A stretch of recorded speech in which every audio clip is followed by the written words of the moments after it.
Hello friends, ಇವತ್ತಿನ ವಿಡಿಯೋದಲ್ಲಿ ನಾನು ಎಲೆಕೋಸು ಮತ್ತು ಬಟಾಣಿ ಹಾಕಿ ಯಾವ ರೀತಿ ಪಲ್ಯನ ಮಾಡೋದಂತ ಶೇರ್ ಮಾಡ್ತಾ ಇದ್ದೀನಿ. ಇದು ಪೂರಿ, ಚಪಾತಿ, ದೋಸೆ ಯಾವ ಜೊತೆ ಆದರೂ ತಿನ್ಬೋದು. ತುಂಬಾ ಟೇಸ್ಟಿಯಾಗಿರುತ್ತೆ. ಹಾಗಾದರೆ ಯಾವ ರೀತಿ ಮಾಡೋದಂತ ನೋಡ್ಕೊಳ್ಳೋಣ. ಫಸ್ಟ್ ನಾನು 100 ಗ್ರಾಮ್ ಆಗುವಷ್ಟು ಹಸಿ ಬಟಾಣಿನ ತಗೊಂಡಿದ್ದೀನಿ. ನೀವು ಬೇಕಂದರೆ ಸ್ವಲ್ಪ ಜಾಸ್ತಿ ಆದರೂ ಹಾಕೋಬೋದು. ಇದನ್ನು ನೀಟಾಗಿ ತೊಳೆದು ಇಟ್ಕೊಂಡಿದ್ದೀನಿ.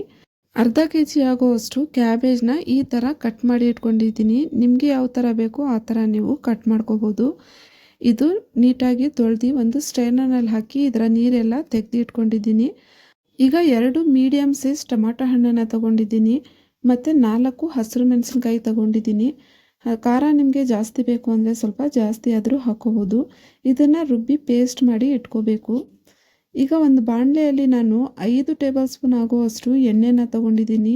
ಎಣ್ಣೆ ಚೆನ್ನಾಗಿ ಬಿಸಿ ಆದಮೇಲೆ 3 ಮೀಡಿಯಮ್ ಸೈಜ್ ಈರುಳ್ಳಿ ನಿಮಗೆ ಇಷ್ಟ ಅಂದರೆ ಹಾಕೊಳ್ಳಿ, ಇಲ್ಲಾಂದರೆ ಸ್ಕಿಪ್ ಮಾಡ್ಬೋದು. ಇದು ಸ್ವಲ್ಪ ನಾನು ಫ್ರೈ ಮಾಡ್ಕೊಳ್ತಾ ಇದ್ದೀನಿ. ಜಾಸ್ತಿ ಫ್ರೈ ಮಾಡಬಾರ್ದು. 1 ನಿಮಿಷ ಈ ಥರ ಎಣ್ಣೆಯಲ್ಲಿ ಫ್ರೈ ಮಾಡಿಕೊಂಡ್ರೆ ಸಾಕು. ಸ್ವಲ್ಪನೂ ಕಲರ್ ಚೇಂಜ್ ಆಗಬಾರ್ದು. ಇಷ್ಟು ಫ್ರೈ ಆದರೆ ಸಾಕು. ಈಗ ಅದರಲ್ಲಿ ರುಬ್ಬಿ ಇಟ್ಕೊಂಡಿರೋ ಟೊಮ್ಯಾಟೊ ಮತ್ತು ಹಸಿರು ಮೆಣಸಿನ್ಕಾಯಿ ಪೇಸ್ಟ್ನ ಹಾಕ್ಕೊಳ್ತಾ ಇದ್ದೀನಿ. ಇದು ಹಾಕಿ ಎಣ್ಣೆಯಲ್ಲಿ ಚೆನ್ನಾಗಿ ಫ್ರೈ ಮಾಡ್ಕೋಬೇಕು. ಟೊಮ್ಯಾಟೊ ಹಣ್ಣು ಮತ್ತು ಹಸಿರು ಮೆಣಸಿನ್ಕಾಯಿನ ನಾವು ಎಣ್ಣೆಯಲ್ಲಿ ಎಷ್ಟು ಚೆನ್ನಾಗಿ ಫ್ರೈ ಮಾಡ್ಕೋತೀವೋ ಅಷ್ಟೇ ಚೆನ್ನಾಗಿ ಟೇಸ್ಟ್ ಬರುತ್ತೆ. 2 ರಿಂದ 3 ನಿಮಿಷ ನಾನು ಚೆನ್ನಾಗಿ ಫ್ರೈ ಮಾಡ್ಕೊಂಡಿದ್ದೀನಿ.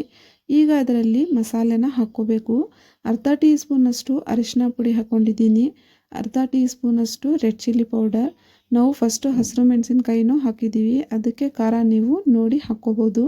1 ಟೀ ಸ್ಪೂನಷ್ಟು ಧನಿಯಾ ಪುಡಿ ಮತ್ತು ಅರ್ಧ ಟೀ ಸ್ಪೂನಷ್ಟು ಬ್ಲ್ಯಾಕ್ ಪೆಪ್ಪರ್ ಪೌಡರ್ನ ಹಾಕಿ ಚೆನ್ನಾಗಿ ಫ್ರೈ ಮಾಡ್ಕೊಳ್ತಾ ಇದ್ದೀನಿ.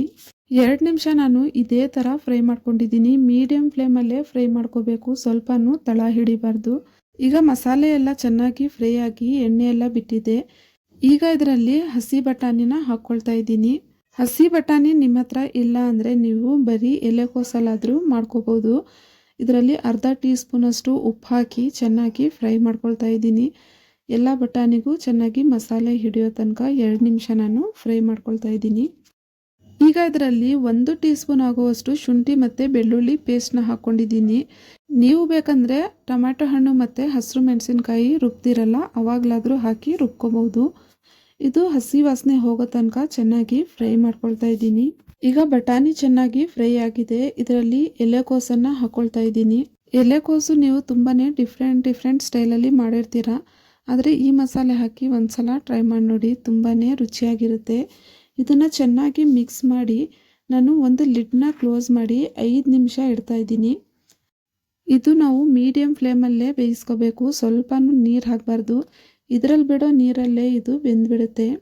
5 ನಿಮಿಷ ಆದಮೇಲೆ ಸ್ವಲ್ಪ ಮೆತ್ತಗಾಗಿದೆ. ಚೆನ್ನಾಗಿ ಮಿಕ್ಸ್ ಮಾಡಿ 1 ಟೀ ಸ್ಪೂನಷ್ಟು ಉಪ್ಪು ಹಾಕ್ಕೊಳ್ತಾ ಇದ್ದೀನಿ. ಉಪ್ಪು ನೀವು ನೋಡಿ ಹಾಕ್ಕೋಬೋದು. ಉಪ್ಪು ನೀವು ಸ್ವಲ್ಪ ಎಲೆಕೋಸು ಮೆತ್ತಗಾದ್ಮೇಲೆ ಹಾಕ್ಕೋಬೇಕು.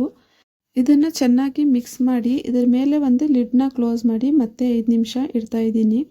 ಈಗ 5 ನಿಮಿಷ ಆಗಿದೆ, ಸ್ವಲ್ಪ ಮೆತ್ತಗಾಗಿದೆ. ಇದರಲ್ಲಿರೋ ನೀರಲ್ಲೇ ಇದು ಚೆನ್ನಾಗಿ ಬೆಂದ್ಬಿಡುತ್ತೆ. ಆದಷ್ಟು ಮೀಡಿಯಮ್ ಫ್ಲೇಮಲ್ಲೇ ನಾವು ಬೇಯಿಸ್ಕೋಬೇಕು. ಈಗ ಇದರಲ್ಲಿ ಅರ್ಧ ಟೀ ಸ್ಪೂನಷ್ಟು ಗರಂ ಮಸಾಲ ಪುಡಿನ ಹಾಕ್ಕೊಳ್ತಾ ಇದ್ದೀನಿ. ಗರಂ ಮಸಾಲ ಪುಡಿನ ಲಾಸ್ಟಲ್ಲಿ ಹಾಕೋದ್ರಿಂದ ಟೇಸ್ಟ್ ತುಂಬಾ ಚೆನ್ನಾಗಿ ಬರುತ್ತೆ.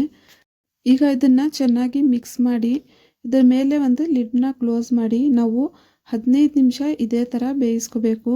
ನೀವು ಬೇಕಂದರೆ ಕುಕ್ಕರಲ್ಲಾದರೂ ಬೇಯಿಸ್ಕೋಬೋದು. ಕುಕ್ಕರಲ್ಲಿ 2 ವಿಷಲ್ ಬರೋ ತನಕ ಬೇಯಿಸ್ಕೊಂಡ್ರೆ ಸಾಕು. ಈಗ ಇದು ಚೆನ್ನಾಗಿ ಬೆಂದಿದೆ. ಲಾಸ್ಟಲ್ಲಿ ಇದರ ಮೇಲೆ ಸ್ವಲ್ಪ ಕೊತ್ತಂಬರಿ ಸೊಪ್ಪನ್ನು ಕಟ್ ಮಾಡಿ ಹಾಕ್ಕೊಂಡಿದ್ದೀನಿ. ಹಾಕಿ ಚೆನ್ನಾಗಿ ಮಿಕ್ಸ್ ಮಾಡಿ ನಾವು ಸ್ಟವ್ನ ಆಫ್ ಮಾಡ್ಕೋಬೇಕು. ಈಗ ಇದ್ರ ಮೇಲೆ ಒಂದು ಲಿಡ್ನ ಕ್ಲೋಸ್ ಮಾಡಿ 5 ನಿಮಿಷ ನಾನು ಹೀಗೆ ಇಟ್ಟಿದ್ದೀನಿ. ನೀವೇ ನೋಡ್ತಾ ಇರ್ಬೋದು ಎಷ್ಟು ಟೇಸ್ಟಿಯಾಗಿ ಕಾಣಿಸ್ತಾ ಇದೆ ಅಂತ. ಈ ಥರ ಎಲೆಕೋಸು ಮತ್ತು ಬಟಾಣಿ ಕಾಂಬಿನೇಷನ್ ತುಂಬಾ ರುಚಿಯಾಗಿರುತ್ತೆ. ಈ ಥರ ಡಿಫ್ರೆಂಟ್ ಆಗಿರೋ ಪಲ್ಯ ರೆಸಿಪಿ ನನ್ನ ಚಾನಲ್ನಲ್ಲಿದೆ, ನೀವು ಬೇಕಂದರೆ ಹೋಗಿ ನೋಡ್ಬೋದು. ಚಾನಲ್ನ ಇನ್ನೂ ಸಬ್ಸ್ಕ್ರೈಬ್ ಮಾಡ್ಕೊಂಡಿಲ್ಲ ಅಂದರೆ ಸಬ್ಸ್ಕ್ರೈಬ್ ಮಾಡಿ, ಲೈಕ್ ಮಾಡಿ ಮತ್ತು ಫ್ಯಾಮಿಲಿ ಫ್ರೆಂಡ್ಸ್ ಜೊತೆ ಶೇರ್ ಮಾಡಿ. ಪೂರಿ, ಚಪಾತಿ, ದೋಸೆ ಜೊತೆ ತುಂಬಾ ಸೂಪರ್ ಆಗಿರುತ್ತೆ. ನಾನು ಇವತ್ತು ಚಪಾತಿನ ಮಾಡಿದ್ದೀನಿ. ಎಲೆಕೋಸು ಬಟಾಣಿ ಪಲ್ಯ ಜೊತೆ ಚಪಾತಿ ಮಾಡಿ ಹೇಗಿದೆ ಅಂತ ನನಗೆ ಕಮೆಂಟಲ್ಲಿ ತಿಳಿಸಿ. Thanks for watching.